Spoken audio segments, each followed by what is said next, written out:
1분 칼럼 한국국제크리스천스쿨 한국국제크리스천예술학교가 함께합니다.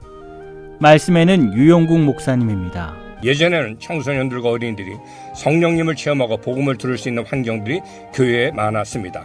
토요 학생 집회, 학생 수련회, 학생 부흥회 등 학생의 활동이 활발했습니다. 어른 부흥회들도 학생회들로 곽득했습니다. 학교에도 다양한 크리스천 서클도 있었습니다.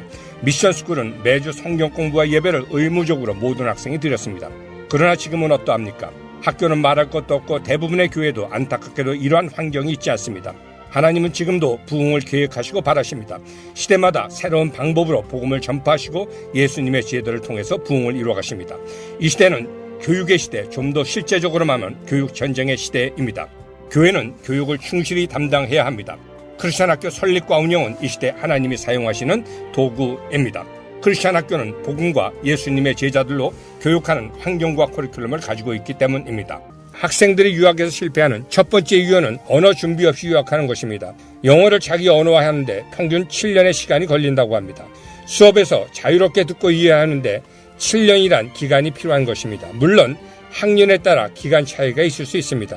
정작 문제는 언어가 준비되기 전에 학교에서 환경과 문화적인 차이에서 부모들이 예상했던 것보다 많은 갈등과 상처를 받습니다. 대학생은 다르지만 어린 청소년 시기는 부모들로부터 사랑과 많은 대화가 필요한 시기입니다.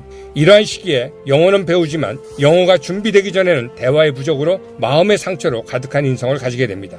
유학은 잘 훈련된 언어와 유학에서 자신에게 가장 적합한 환경 등 많은 준비가 필요합니다. 준비한 유학은 커다란 열매를 얻게 됩니다.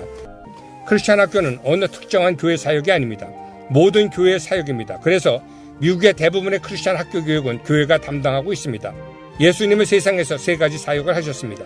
24시간 제자들과 함께 하시며 복음 선포, 가르치시며 병을 고치셨습니다.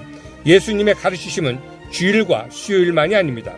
한국 교회는 24시간 가르치는 사역을 회복해야 합니다.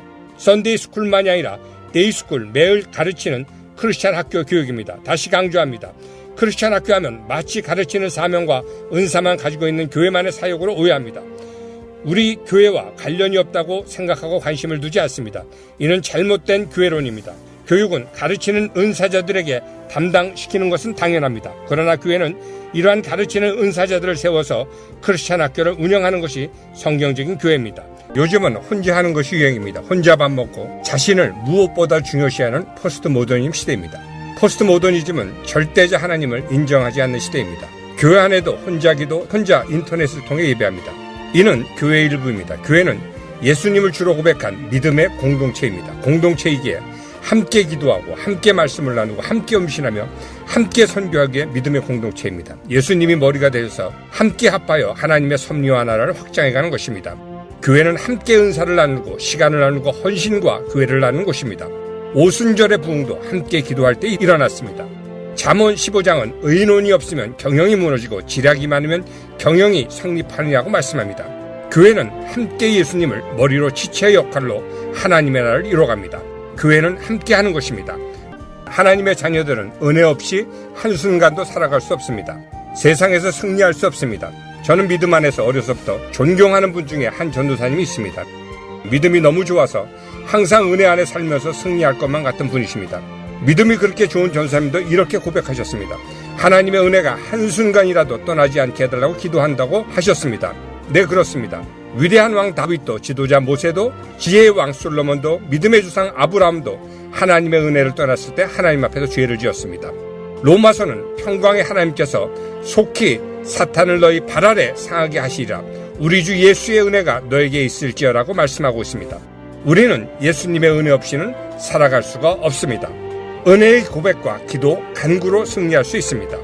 모든 것은 때와 기한이 있습니다. 하나님의 계획은 분명한 때가 있습니다. 하나님의 때에 사람들을 부르시고 사역지를 옮기십니다. 요나는 하나님의 때에 니느웨로 부르십니다. 하나님의 정하신 때와 장소로 부르신 것입니다. 하나님이 정한 시간에 장소로 부르셔서 소명을 감당케 하십니다. 교회를 옮기는 문제를 가지고 고민합니다. 맞습니다. 교회는 쉽게 움직여서는 안 됩니다. 하나님의 응답이 있기까지 움직이는 것이 아닙니다. 하나님이 부르신 곳에서 생명을 다해 주님의 교회를 섬겨야 합니다. 하나님이 부르심이 있기까지 죽기까지 그 자리를 지켜야 합니다. 그러나 하나님의 계획은 특정 교회에 머무르지 않습니다. 그러므로 하나님의 계획 안에서 움직이려 하면 움직여야 합니다. 전도서 3장은 범사에 기한이 있고 천하만사가 때가 있느니라고 말씀합니다. 움직일 때, 머무를 때, 준비할 때가 있습니다. 하나님이 정한 때와 기한이 있습니다. 출애굽기 7장은 바로의 마음이 완악하여 애굽 땅에서 행하시는 표징과 이적을 듣지 아니한다고 말씀합니다. 결국 흥해까지 와서 멸망합니다. 마음이 깨끗하지 아니하면 하나님의 뜻과 행하시는 일들을 보지 못합니다. 시대마다 하나님은 교회와 사역을 통해서 섭리를 이루어 가십니다. 믿는 모든 성도에게는 각각 섭리하시는 일들이 있습니다. 이는 마음이 깨끗하고 정결할 때 그분의 계획과 행하심과 표징과 이적을 볼 수 있습니다. 잠언 4장 23절은 모든 지킬 만한 것 중에 더욱 내 마음을 지키라 생명의 근원이 이에서 남이라고 말씀합니다. 교회 중심, 하나님 중심이 아니라 이기주의, 욕심, 자신의 명예, 자기중심, 신본주의가 아닌 인본주의, 돈을 사랑하는 것들은 마음을 완악케 합니다. 마음이 정결한 사람이 하나님을 볼 수 있습니다. 한국국제크리스천스쿨 유용근 목사입니다. 하나님은 마음이 깨끗하고 하나님의 계획에 완숙하도록 힘을 다하는 사람을 선택하시고 사용하십니다. 목동 다윗은 형제들과 가족들에게도 인정받지 못하는 시골의 목동이었습니다. 아버지 이새는 사무엘에게 형제들 모두는 보여주었지만 들판에서 양치는 다윗은 제외되었습니다. 그러나 하나님은 다윗을 선택하시어 이스라엘의 전무후무한 왕으로 세우셨습니다. 다윗을 선택한 이유를 시편은 마음의 완전함으로 기르고 손의 능숙함으로 지도하였다라고 말씀합니다. 하나님은 첫째, 온전한 하나님을 향한 마음을 사용하십니다. 열왕기상 8장은 주께서는 온 마음으로 주의 앞에서 행하시는 종들에게 언약을 지키시고 은혜를 베푸시나이라고 말씀합니다. 둘째, 마음을 다하여 힘쓰므로 일에 능숙한 사람을 사용하십니다. 하나님은 마음을 다하는 사람, 그 분야의 전문가의 일에 능숙한 사람을 사용하십니다. 가셔서 이스라엘의 위대한 왕으로 세우시고 하나님의 계획을 이루어 가셨습니다. 시편 78편은 다윗의 성품을 두 가지로 이야기하고 있습니다. 첫째, 완전한 자입니다. 남의 일은 대충 하고 자기 일에만 열심히 하는 그런 사람이 아니라 겉과 속마음이 같은 남이 보든지 안 보든지 남의 일이든 자기 일이든 마음을 다해 일했습니다. 다윗은 남의 집의 목동이었지만 목숨을 걸고 사자와 곰과 싸웠습니다. 다윗의 완전한 마음을 보신 것입니다. 둘째, 손이 능숙하다고 말씀합니다. 자신이 한 일에 부족함이 없는 전문가입니다. 학생들은 학문을 잘 준비해야 합니다. 좋은 대학도 준비하지만 하나님의 지도자로 사용받기 위해서 능숙한 전문가로 준비되어야 합니다.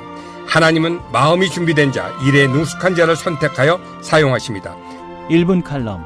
하나님의 온전한 백성, 국제적인 크리스천 리더로 교육하는 한국국제크리스천스쿨, 한국국제크리스천 예술학교가 함께했습니다.